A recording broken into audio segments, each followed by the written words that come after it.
Hello friends, आपका एक बार फिर से स्वागत है आपके अपने यूट्यूब चैनल ईटेक्स हेल्पलाइन पर। और मैं आपका दोस्त और होस्ट सीए मोहित गुप्ता। और आज इस डिस्कशन के लिए हमें ज्वाइन किया है सीए गौरव आर्या ने, जो इनडायरेक्ट टैक्स एक्सपर्ट हैं। गौरव जी, आपका बहुत बहुत स्वागत है। Thank you very much Mohit ji. आज आपका आभार है कि आपने मुझे इनवाइट किया। अरे नहीं गौरव जी, आपने अपने बिजी शेड्यूल से टाइम निकाला दर्शकों के लिए, वो आपके लिए बहुत बहुत धन्यवाद। आज का जो डिस्कशन पॉइंट है वो है जीएसटी के अमेंडमेंट्स। कल जीएसटी ने 5 नोटिफिकेशंस निकाली। उन नोटिफिकेशन के थ्रू कुछ डेट्स बढ़ी, कुछ अमेंडमेंट्स हुई और कुछ इंटरेस्ट के प्रोविजंस में भी चेंजेस आए। थोड़ा सा कॉम्प्लिकेटेड सिनेरियो लग रहा है। कुछ 5 करोड़ से ऊपर के टैक्स पेयर्स हैं, कुछ 5 करोड़ से नीचे के हैं, और फिर 5 करोड़ से नीचे वालों को 2 सेगमेंट्स में, जियोग्राफिकल सेगमेंट्स में डिवाइड भी किया गया है। सो मेरा एक तो सभी दर्शकों से यही रिकमेंडेशन है कि वो एक चार्ट बना ले, और एक चार्ट हम लोगों ने भी बना रखा है, वो हम इस वीडियो के लिंक में हमने डाला हुआ है। आप उस लिंक के थ्रू उस चार्ट को एक्सेस कर सकते हैं। तो सबसे पहले जो अमेंडमेंट फ्रेंड्स आया है वो आया है कंपोजिशन स्कीम में। रूल 7 जो है, रूल 7 के अंदर एक नया क्लोज इंसर्ट हुआ है, जिसके थ्रू जो सर्विस प्रोवाइडर या mix supplier composition scheme avail करते हैं तो उनको 6% जीएसटी मीन्स 3% सीजीएसटी, 3% एसजीएसटी पे करना होता है। तो वो रूल 7 के अंदर इंसर्ट हो गया है। तो जो सेक्शन 10(2)A में अमेंडमेंट हुई थी वो अब रूल 7 में भी आ चुकी है। तो पहला जो अमेंडमेंट है वो उस तरीके से आया है। मैं आप लोगों को एक छोटी सी बात बता दूं। सबसे पहले जीएसटी काउंसिल की मीटिंग होती है। जीएसटी काउंसिल की मीटिंग कंक्लूड होने के बाद प्रेस रिलीज होता है, और प्रेस रिलीज के बाद वो जो डिसीजंस होते हैं उनको, उनके लिए या तो नोटिफिकेशंस आती हैं या सर्कुलर आते हैं या फिर ऑर्डिनेंस के थ्रू एक्ट में अमेंडमेंट होती है, ताकि उसको एक लीगल वैलिडिटी दी जा सके। तो ये जो अमेंडमेंट है रूल में, वो उसी लीगल वैलिडिटी का एक रिजल्ट है। दूसरा जो अमेंडमेंट आया है वो रिलेटेड टू इंटरेस्ट। अगर आप लेट पेमेंट करते हैं तो आपको इंटरेस्ट पे करना होता है डिपार्टमेंट को। तो गौरव जी, मैं सबसे पहले आपसे ये पूछना चाहूंगा कि जो टैक्स पेयर्स जिनकी टर्नओवर 5 करोड़ से ज्यादा है, जिन टैक्स पेयर्स की टर्नओवर 5 करोड़ से ज्यादा है, उन टैक्स पेयर्स के ऊपर अब लेटेस्ट इंटरेस्ट का क्या क्लोज है, specifically for the month of February, March, April. Sir, ये जो टैक्स पेयर्स 5 करोड़ से ऊपर जिनकी टर्नओवर है, उनको सिर्फ 15 डेज का ब्रैकेट दिया गया है ओरिजिनल ड्यू डेट से। ये 15 डेज का ब्रैकेट एक रिलैक्सेशन फॉर्म में है। वो 15 दिन का उनको रिलैक्सेशन मिलता है। अगर वो 15 दिन तक अपना टैक्स जमा नहीं कराते हैं तो उनको 9% के हिसाब से ब्याज देना पड़ेगा अप टू 24 जून, और 24 जून के बाद पूरा का पूरा इंटरेस्ट यानी कि 18% के हिसाब से लगेगा। ये जो 24 जून की ड्यू डेट है सिर्फ फरवरी, मार्च और अप्रैल के लिए ही है, उससे आगे के पीरियड के लिए नहीं है।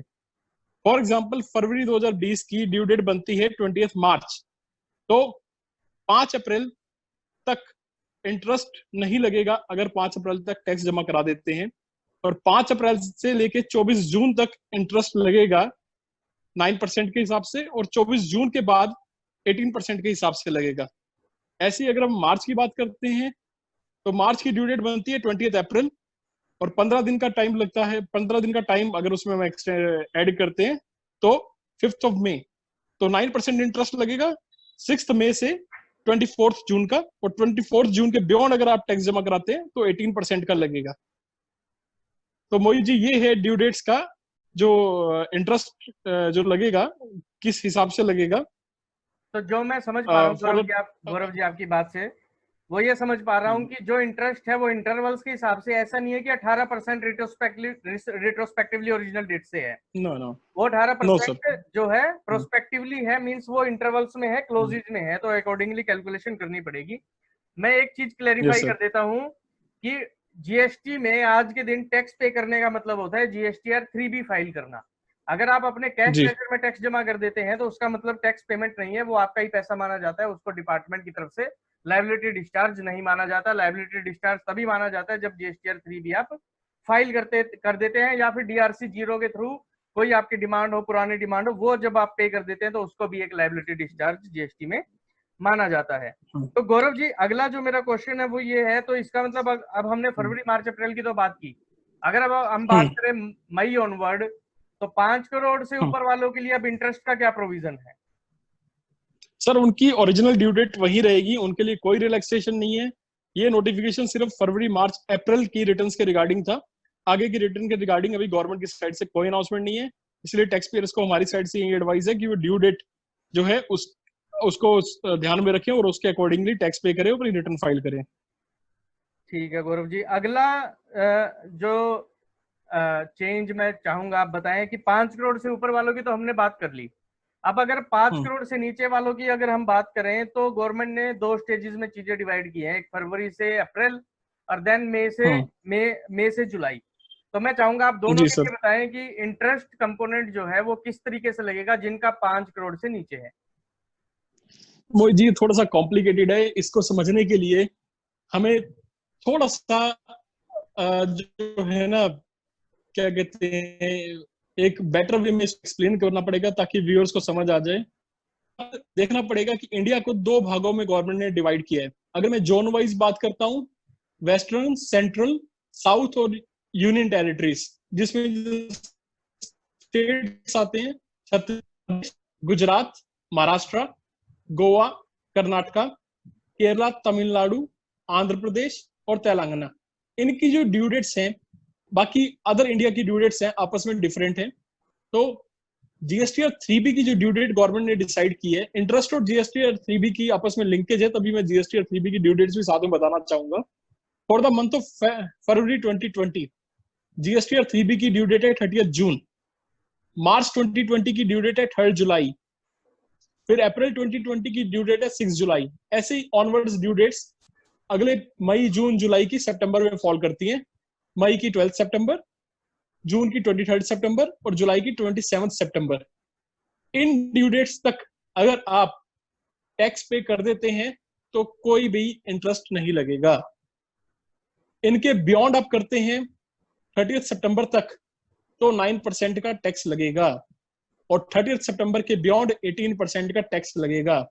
तो लिंकिंग हम ऐसे निकालते हैं कि जीएसटीआर की 3B की ड्यू डेट उन एसएससीज के लिए जिनकी टर्नओवर 5 करोड़ से कम है, अगर वो अपने टैक्स पे कर देते हैं, देन नो इंटरेस्ट। जो एक्सटेंडेड ड्यू डेट है मैं उसकी बात कर रहा हूँ, नॉट ओरिजिनल। और अगर वो टैक्स उस ड्यू डेट तक नहीं पे करते, 30 सितंबर तक पे कर देते हैं, तो 9% इंटरेस्ट और उसके beyond 18% full rate of interest. और अगर मैं अब ये था, मैंने अभी जो डिस्कस किया है वेस्टर्न, सेंट्रल, साउदर्न और यूनियन टेरिटरी को, मैं डिस्कस अब करता हूं northern, north east, western. West में सिर्फ राजस्थान, क्योंकि वेस्ट ऊपर कवर हो चुका है, क्योंकि राजस्थान को जनरली सेंट्रल का पार्ट मानते हैं, नॉर्दर्न का भी मान लेते हैं कभी कभी, और ईस्टर्न इंडिया को। इन इंडिया यानी कि ये जितनी स्टेट्स इस पार्ट ऑफ इंडिया में फॉल करती हैं, उनकी ड्यू डेट्स में थोड़ा सा स्लाइटली डिफरेंस है रेस्ट ऑफ इंडिया की ड्यू डेट्स में। 3-4 दिन का डिफरेंस है, वो आप नोटिफिकेशन देख लेंगे तो आपको पता लग जाएगा। सेम यहाँ भी सेम प्रोविजन अप्लाई होता है। अगर जीएसटीआर 3B की ड्यू डेट तक टैक्स पे हो जाता है, यानी कि फॉर कहने का मतलब है कि GSTR 3B revise due dates तक फाइल हो जाती हैं, तो कोई टैक्स, कोई इंटरेस्ट नहीं लगेगा। उसके बियॉन्ड 30 सितंबर तक 9% इंटरेस्ट, 30 सितंबर के बियॉन्ड 18% इंटरेस्ट लगेगा। तो ये छोटा सा एक्सप्लेनेशन था मेरी साइड से, मोहित जी। Thank you Gaurav ji. और जो स्लैब रेट्स हैं इंटरेस्ट के, जो हमने 5 करोड़ से ऊपर वालों में डिस्कस किए, क्या वही स्लैब रेट्स का बेनिफिट 5 करोड़ से नीचे वालों को भी मिलेगा? यस सर, बिल्कुल मिलेगा, बकायदा मिलेगा। बकायदा मिलेगा, ठीक है। तो समझने की बात ये है जो गौरव जी ने बताई कि आपको बीइंग ए टैक्स पेयर ये नोट करना है कि किस महीने के लिए आपकी date of filing of GSTR 3B means tax liability discharge करने की डेट क्या है, और अकॉर्डिंगली आपको अपना एक्शन पॉइंट बनाना है। अदरवाइज आपके ऊपर इंटरेस्ट लगेगा। और लेट फीस के बारे में भी हम गौरव जी से पूछेंगे, और इंटरेस्ट कैलकुलेशन का मैकेनिज्म गौरव जी ने बता दिया है कि एक्सटेंडेड डेट तक आपको इंटरेस्ट नहीं लगेगा। एक्सटेंडेड डेट से 30 सितंबर तक 9%, और एक्सटेंडेड डेट से 30 सितंबर के बाद भी अगर आप चले जाते हैं तो उतने दिनों पर 18%। ऐसा नहीं है कि 18% आपको ओरिजिनल ड्यू डेट से लगेगा, नहीं, वो स्लैब रेट्स के अकॉर्डिंग आपकी कैलकुलेशन बनेगी। थोड़ा सा कॉम्प्लिकेटेड चार्ट है, हमने चार्ट नीचे लिंक में भी आपके लिए डाला हुआ है, नोटिफिकेशन से भी आप एक्सेस कर सकते हैं। गौरव जी आगे मैं आपसे मोहित जी, हाँ जी मैं इंटरप्ट करना चाहूंगा। ऐसा लगता है जैसे जीएसटी डिपार्टमेंट हम लोगों की मेमोरी चेक कर रहा है कि हमारी मेमोरी कितनी शार्प है। शायद ये भी कारण हो सकता है, और या फिर जैसा मैंने स्टार्टिंग में शायद बताया था कि कहीं ना कहीं जीएसटीएन के ऊपर लोड रहता है, और शायद उनका सर्वर एक नंबर ऑफ टैक्स पेयर्स को ही आप ये कह सकते हैं कि एक्सेस अलाउ करता है, तो शायद इसलिए डिपार्टमेंट ने ये सेग्रीगेशन किया है ताकि सर्वर सर हैंग ना हो, फेल ना हो। सर लेट फीस के नाम पे बहुत सारा पैसा हमारे से लिया जाता है, उसको भी यूज कर सकते हैं सर्वर की कैपेसिटी बढ़ाने में। चलिए चलिए, गौरव जी, ये तो एंडलेस डिस्कशंस है। आपके आपका ये सजेशन डिपार्टमेंट जरूर माने। ठीक है गौरव जी, मैं अब आपसे बात करना चाहूंगा, जो जीएसटीआर 3B डिपार्टमेंट ने बड़ी स्मार्टली एक चेंज किया है, वो ये कहते हैं कि हम ड्यू डेट बढ़ा नहीं रहे हैं, हम आपकी 3B की लेट फीस वेव ऑफ कर रहे हैं। They are ji not extending the due date. They are just waiving off the late fees till a particular point. They are waiving off the interest till a particular point. इस तरीके की आजकल technologies use हो रही हैं। तो गौरव जी मैं जानना चाहूंगा कि सबसे पहली चीज कि फरवरी मार्च अप्रैल जिनकी जी टर्नओवर 5 करोड़ से ज्यादा थी, उनके लिए लास्ट जी option without late fees GSTR 3B भरने की लास्ट डेट क्या थी? 24 जून सर, 24 जून 24 जून। जो जा चुकी है, तो इसका मतलब जिन्होंने अभी फाइल नहीं की उनके ऊपर नॉर्मल कोर्स में पूरी लेट फीस लगेगी। यस सर, बकायदा लगेगी। और जो लेट फीस वेवर गवर्नमेंट ने 40th काउंसिल मीटिंग के थ्रू किया था कि सिर्फ आपको मैक्सिमम 500 रुपए पे करनी है जुलाई 17 से जनवरी 18, तो इसका मतलब वो सिर्फ उसी पीरियड तक रिलैक्स है, उसके बाद आपको नॉर्मल लेट फीस ही पे करनी है। Obviously sir, obviously. ठीक है गौरव जी, और अब आप बता दीजिए जिनकी टर्नओवर 5 करोड़ से कम है, उनके लिए जी फरवरी मार्च अप्रैल की तो डेट्स हमें पता है कि उनको लाइबिलिटी कब डिस्चार्ज करनी है, उनको 3B कब भरनी है। अब हम बात कर लेते हैं ठीक है मई सर। से अगस्त तक की। आप प्लीज बता दीजिए मई से अगस्त तक की क्विकली, साउथ ईस्टर्न इंडिया और नॉर्थ वेस्टर्न इंडिया जो आपने एक सेग्रीगेशन किया था दो स्टेट्स में, हाँ जी, मैं चाहूंगा आप एक बार क्विक हाँ जी जो है एक बार जरा डेट्स बता दीजिए। Sir, western India, central India, south India and union territories. States में आपको बता देता हूँ इनमें कौन कौन सी स्टेट्स हैं। छत्तीसगढ़, मध्य प्रदेश, सेंट्रल इंडिया की, गुजरात, महाराष्ट्र, गोवा वेस्टर्न इंडिया की, साउदर्न इंडिया की है कर्नाटका, केरला, तमिलनाडु, तेलंगाना एंड एपी, और बाकी यूनियन टेरिटरीज। इनकी ड्यू डेट जो है मई 2020 की जीएसटीआर 3B फाइल करने की 12th ऑफ सितंबर। जून 2020 की जीएसटीआर 3B फाइल करने की ड्यू डेट है 23rd ऑफ सितंबर, और जुलाई 2020 की फाइल करने की ड्यू डेट है 3B फाइल करने की ड्यू डेट है 27th ऑफ सितंबर। अगस्त 2020 की डेट भी आ चुकी है Mohit ji, 3rd of October. 3rd of तो अक्टूबर ये ड्यू डेट्स है। हाँ जी, तो ये ड्यू डेट्स हैं।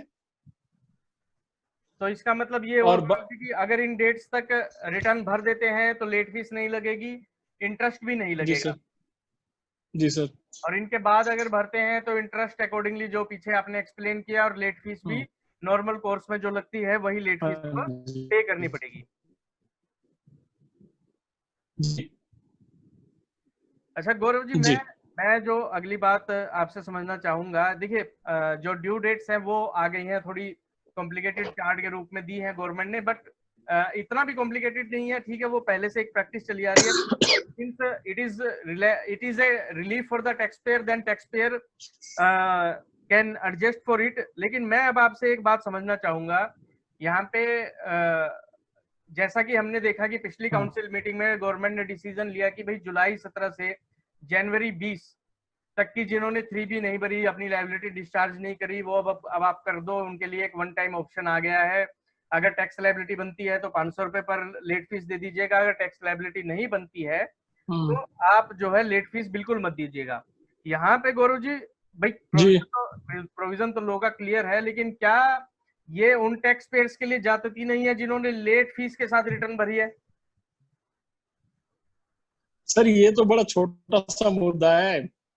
इससे बड़ा मुद्दा था जो सबका विश्वास स्कीम आई थी, उससे बड़ा मुद्दा था जो इनकम टैक्स में विवाद से विश्वास स्कीम आई थी। ठीक है सर, ये पार्ट ऑफ लाइफ है, चलता रहता है, हम इसमें प्लस माइनस नहीं देखेंगे, अल्टीमेटली बेनिफिट हो रहा है लोगों को। हाँ बस ये है कि जो जेन्युइन टैक्स पेयर्स हैं जिन्होंने हैवी हैवी लेट फीस भरी है पास्ट में, गवर्नमेंट को थोड़ा उनको भी कंसिडर करना चाहिए, थोड़ा रिफंड के प्रोविजन रिफंड उनको करनी चाहिए late fee. But sir compliances को इनलाइन लाने के लिए कभी कभी हार्डशिप्स जिसको हो जाती है। दिल्ली गवर्नमेंट का जो मोटिव है वो है मैक्सिमम लोगों को टैक्स नेट में लेके आना, और जो लोग टैक्स नेट से बाहर जा रहे हैं due to this late fee, उन लोगों को टैक्स नेट के अंदर लेकर आना, ताकि लोगों को मोटिवेशन मिले, वो अपनी रिटर्न फाइल करें और कम से कम गवर्नमेंट का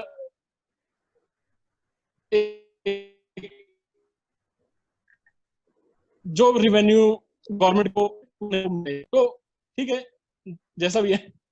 इसे कहते हैं एक अच्छा कंसल्टेंट जो नेगेटिव में भी पॉजिटिव ढूंढ ले। तो कहीं ना कहीं गौरव जी ने ढूंढ लिया है कि कहीं ना कहीं टैक्स पेयर्स का बेस शायद इससे बढ़ जाए, जो इरेगुलर टैक्स पेयर्स थे शायद अब वो आगे फ्यूचर में रेगुलर हो जाए।